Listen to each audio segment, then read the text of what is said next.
after studying this unit, you should be able to discuss the concept of resource geography, understand the types of concept in resource geography and explain the developments in resource geography.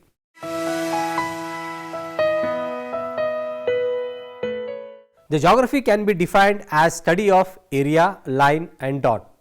All the physical features found on the earth's surface can be classified in the above three mathematical representations. But to appreciate and make proper assessment of these features, human interference becomes the central theme for any study of the physical features.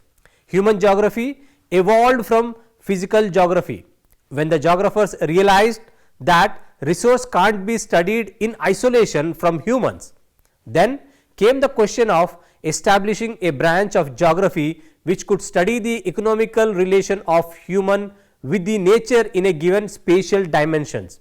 These gave birth to resource geography, which studies not only the natural resources but also provides a spatial analysis to the resources in context to the human economical needs.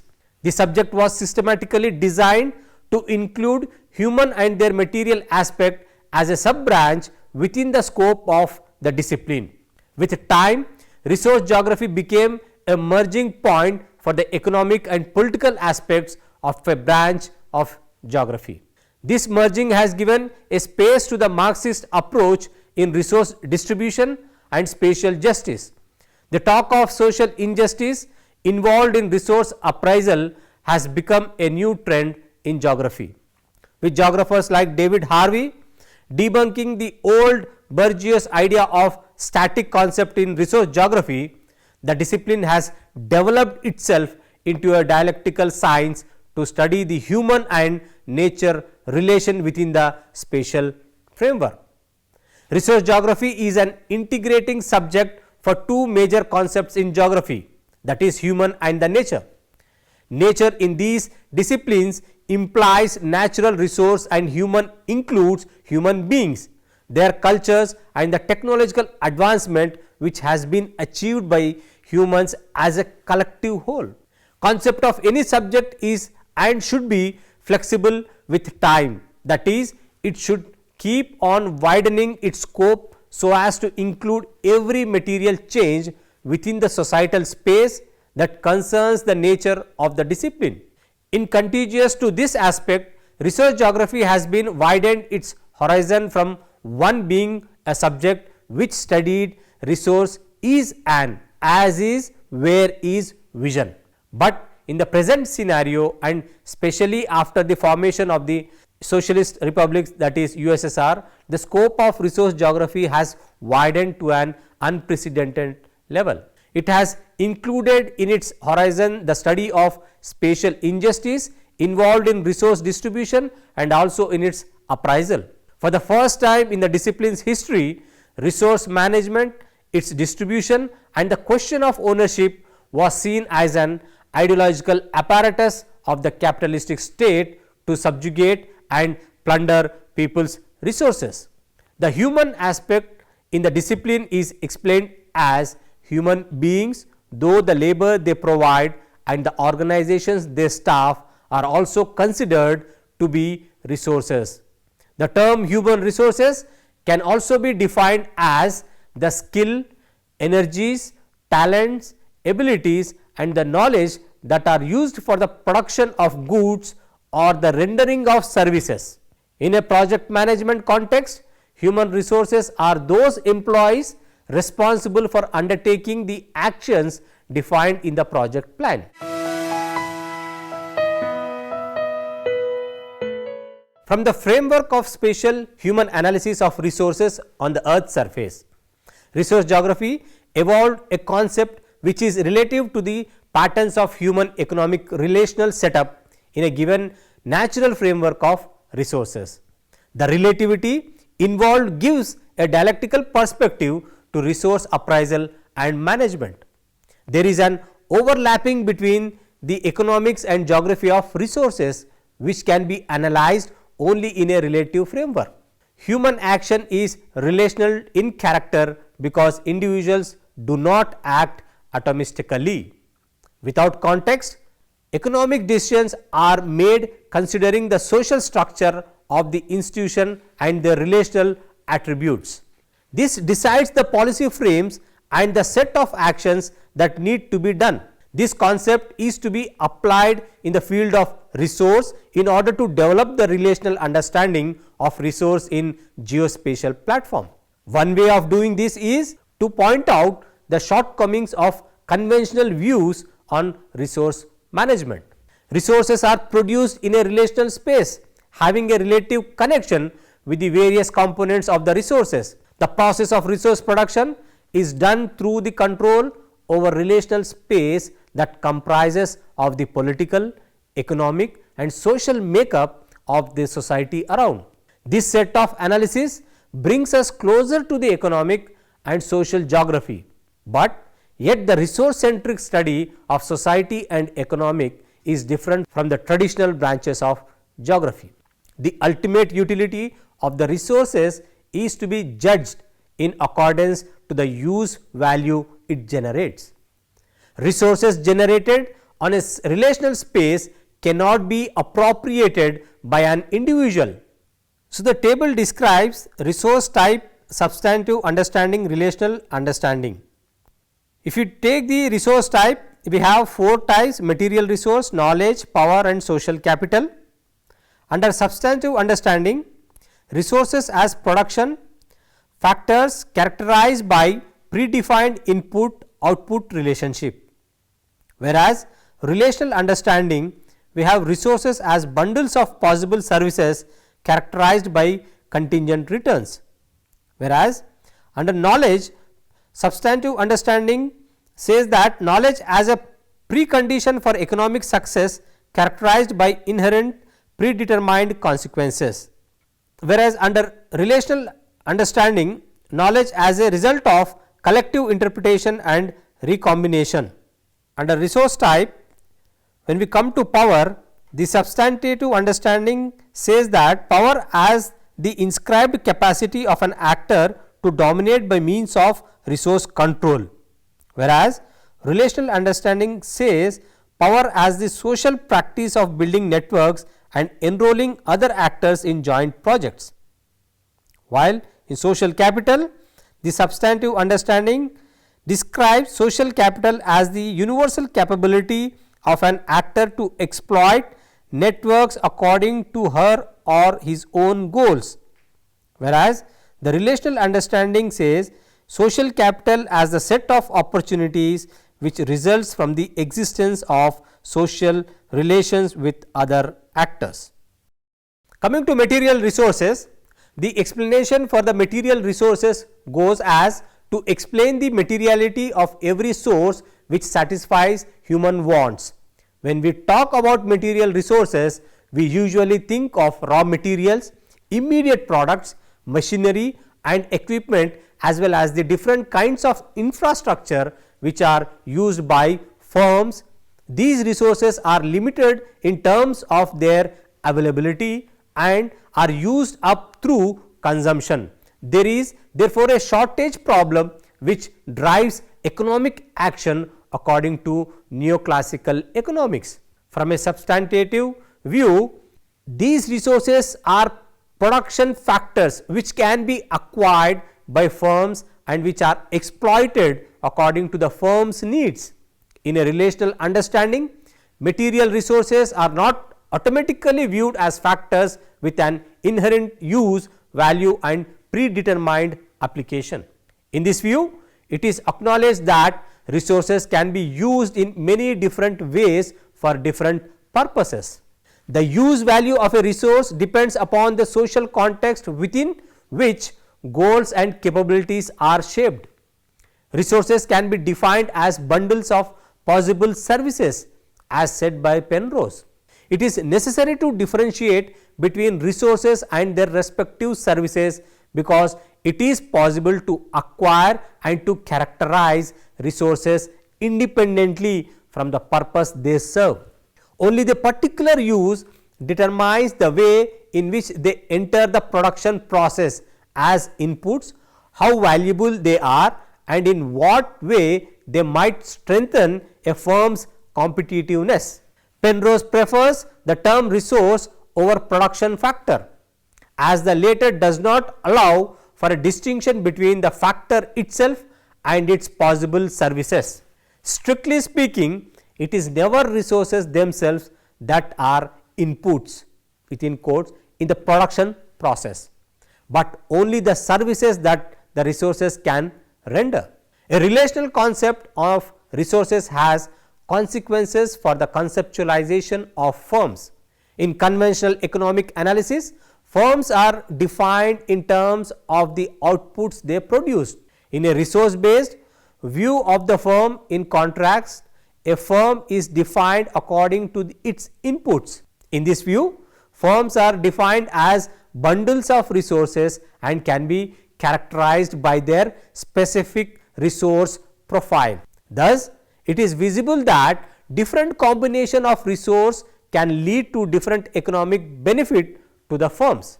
Only by distinguishing between material resources and their multiple potential application is it possible to understand the heterogeneity of the firms, their output specificity and different strategies. Resources are not just the material that satisfies human present needs, but is also the future of humans' political economic development. Firms do not necessarily gain higher returns than others because they have better resources. Their better performance is also a consequence of using their resources in a different or superior manner. The difference in return between the best and the second best service of a particular resource can be defined as its quasi-rent. Here, the distinction between a substantive and relational understanding of resources becomes clear, whereas in a substantive understanding, resources are defined as objective production factors characterized by predefined input-output relationship. In a relational understanding, the multiplicity of potential services of these resources is emphasized. The particular use of a resource does not only depend on its physical characteristic, but is also influenced by number of contextual conditions. First one, firm specific competencies. Each firm has a stock of knowledge, capabilities and experience which it has developed over time and which shapes the identification of particular users for the resources at hand. It is through these specific competencies that firms are able to integrate resources into their production processes in a particular way. The set of accumulated knowledge of a firm can also be viewed as a resource. Second one, mental model. The competencies of a firm are part of its overall mental model or dominant logic.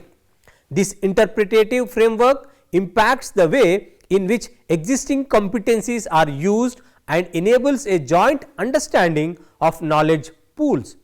The interpretations which are attached to the internal and external information flows of a firm indicates its organizational capabilities.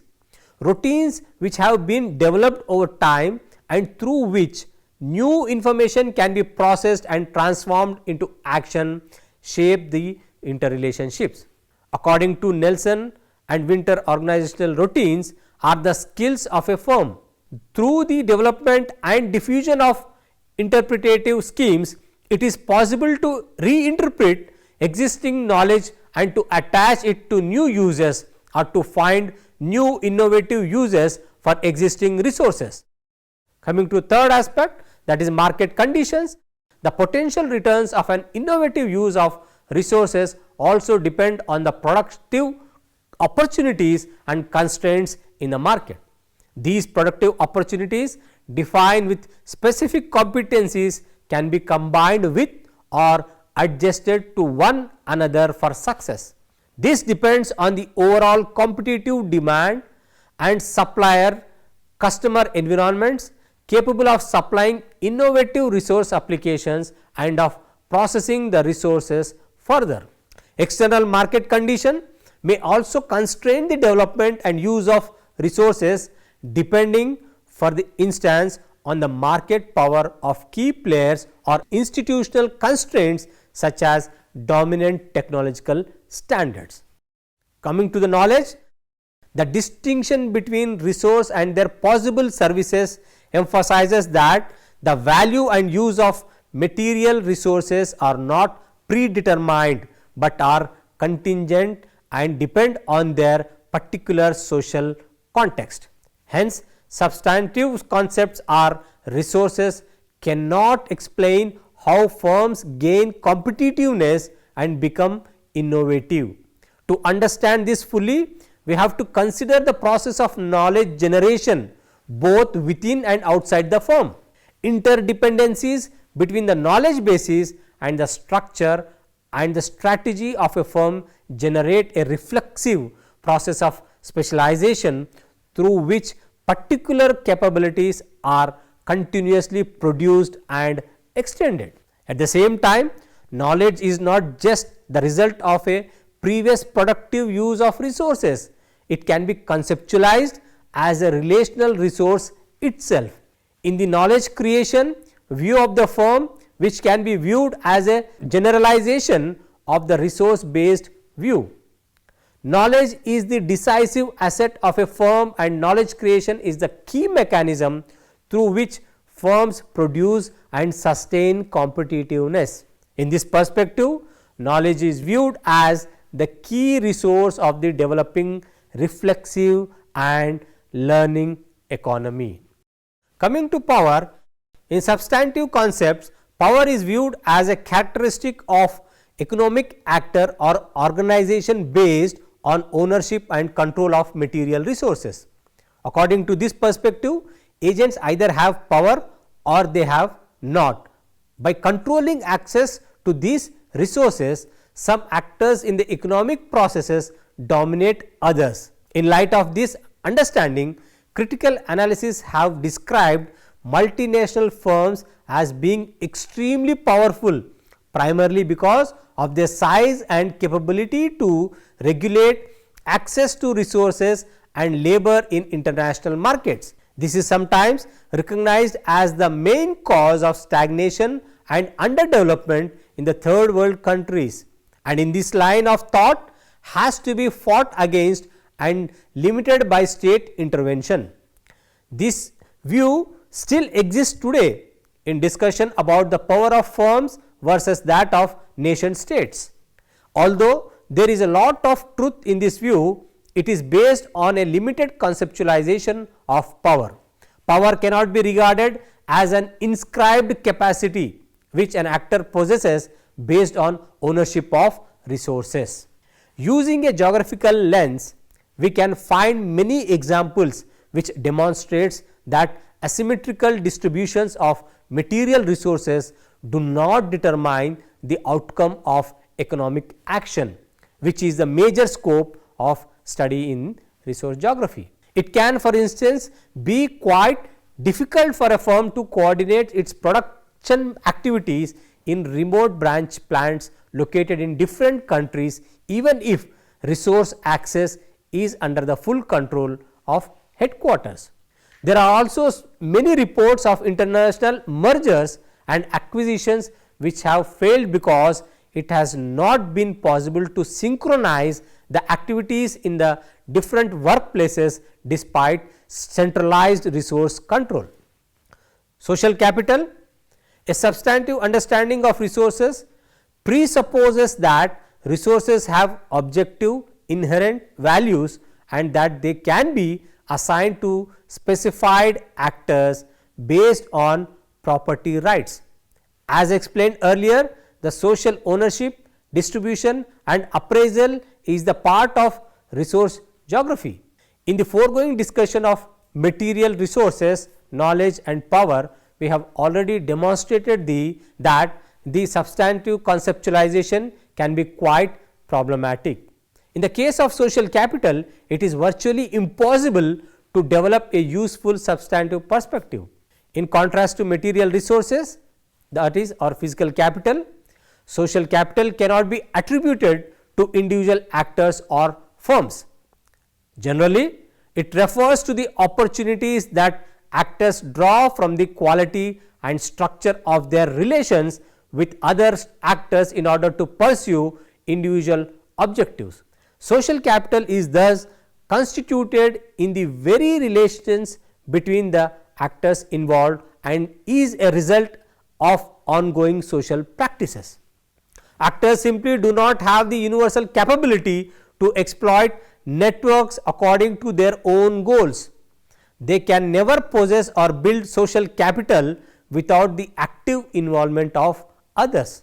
The concept introduces a perspective that acknowledges non-pecuniary resources as a fundamental source of power and influence and integrates these resources into a framework of multiple forms of capital.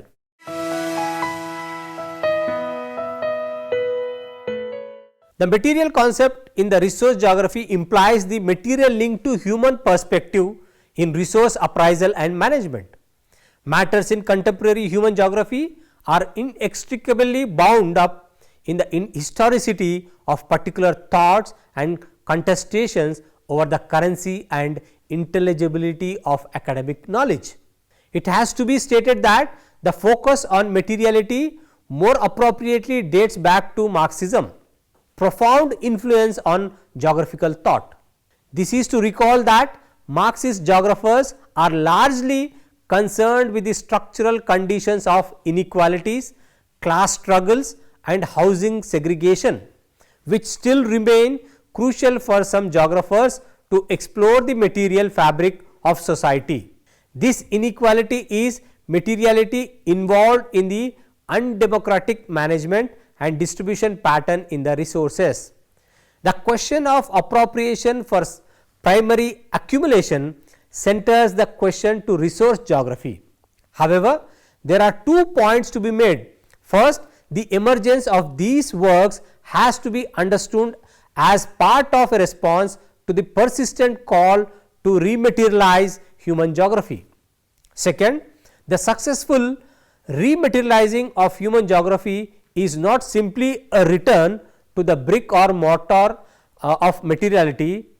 Instead, the traditional materialist understanding of inequalities, spatial segregation and discrimination based on social differences take a new meanings and not a simple revisionist ideal of returning to the political economy approach. Something rather strange has happened to resource geography. Issues of resource supply, resource control and the effects of rampant resource consumption on planetary health are now resurgent in geopolitics. Questions about value and identity are articulated with stunning clarity in popular struggles over resource appropriation. Nature continues to enjoy a prolonged moment in the sun within academic inquiry, and yet the scope and purpose, even the existence of a formal subdiscipline of resource geography are surprisingly unclear. There is on the one hand a substantial body of work in the applied and teaching traditions of resource management and environmental conservation that embraces the term resource, unproblematic, ally, and which seeks to organize, administer and produce new resource geographies that operationalize public sector or private management objectives like efficiency, the optimization of welfare or sustainability. On the other hand, resources like soil, groundwater, timber, fish form the empirical heart of some of the most exciting theoretically informed research by geographers in recent years.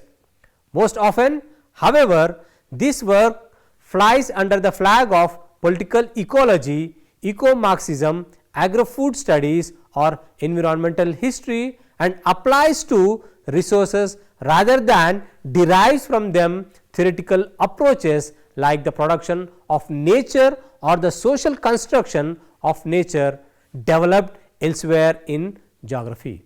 In short, if resource geography is recognized at all, it is most often as a managerialist agenda and not as a theoretically vibrant area of inquiry or a field with its own set of approaches. Simons decried the peculiar silence on the geographical and the historical dialect between societies and their material environments within human geography, while acknowledging that calling forth the material is not unproblematic. Indeed, as recent discussions of urban materiality makes clear, concepts of materiality can be enlisted to shore up as well as radically change conventional modes of explanation. Indeed, the significance of work on hybridity for resource geography lies not in the figure of the hybrid or quasi object, which ultimately are rather blunt analytical devices. It lies rather in the relational and distributed view of the materiality that provides a way to unpack apparent permanences and stabilities, and to show how the competencies and the capacities of things are not intrinsic but derived from association.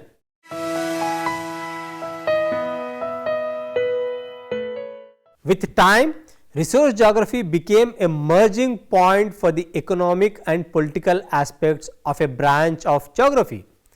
This merging has given a space to the Marxist approach in resource distribution and spatial justice. Resources are not only bundles of potential services, but are also assets for future returns. Something rather strange has happened to resource geography. Issues of resource supply, resource control and the effects of rampant resource consumption on the planetary health are now researched in geopolitics. Questions about value and identity are articulated with stunning clarity in popular struggles over resource.